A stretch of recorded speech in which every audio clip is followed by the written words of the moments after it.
Good morning, Next Gen family. Happy Tuesday. My question for you today, and I really can't wait to hear the answers to this. And honestly, it's one that you might really have to think about.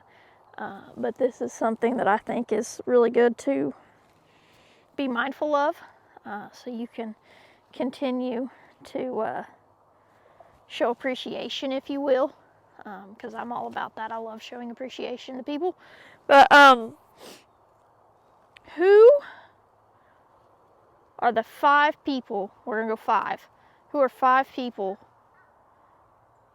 that have impacted your faith the most? Now, you could know these people. Maybe you don't. Maybe you've read about them in books. Maybe it's a musician.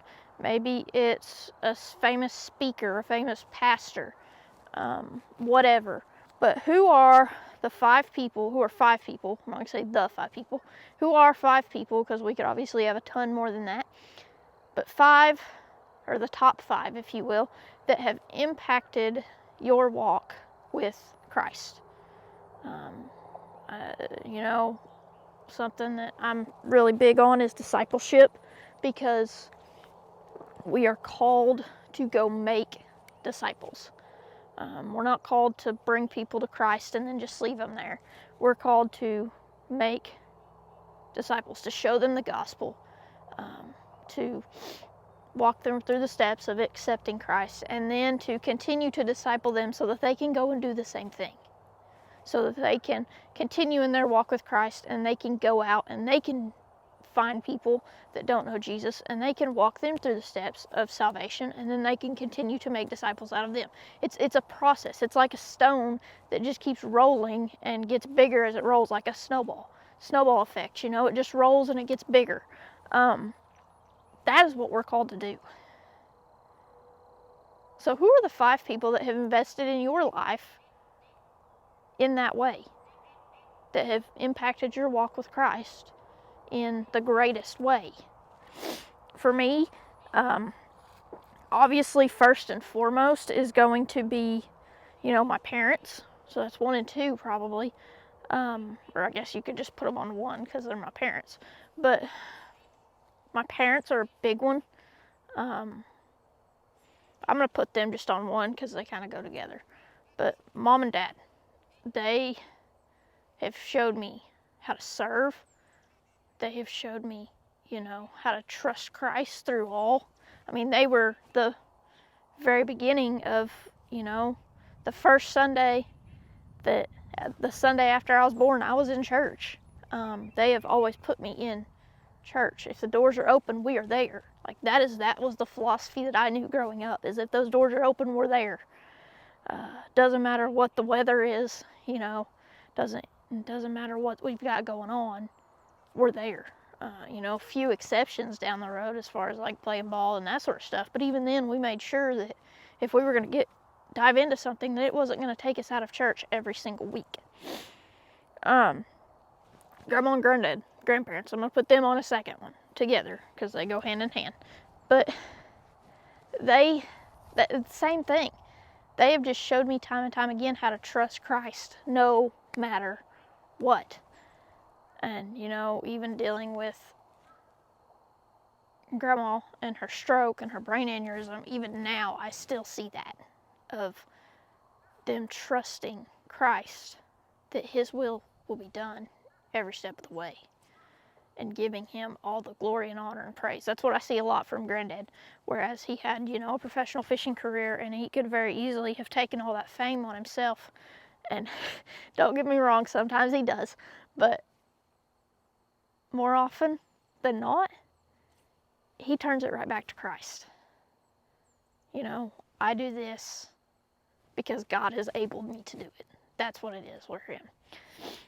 3 is going to be my great-grandma, who is with Jesus now, and Lord, I wish I could be there with her. But that lady had faith like no other. She was diagnosed with cancer a couple different times, actually. But one time that, and I was so young that I didn't even realize it, But growing up, after hearing the stories, that made me really, realize the impact that, the doctor was like, we got to do this to fight it, blah, blah, blah, this. And they left the doctor. And my grandma and my aunt were just like, did you hear all that? Like, we got to do all this. And she was just like, no, God's going to take it. God's going to heal me. God's got it. They never treated it. And lo and behold, God healed her. They went back and there was nothing.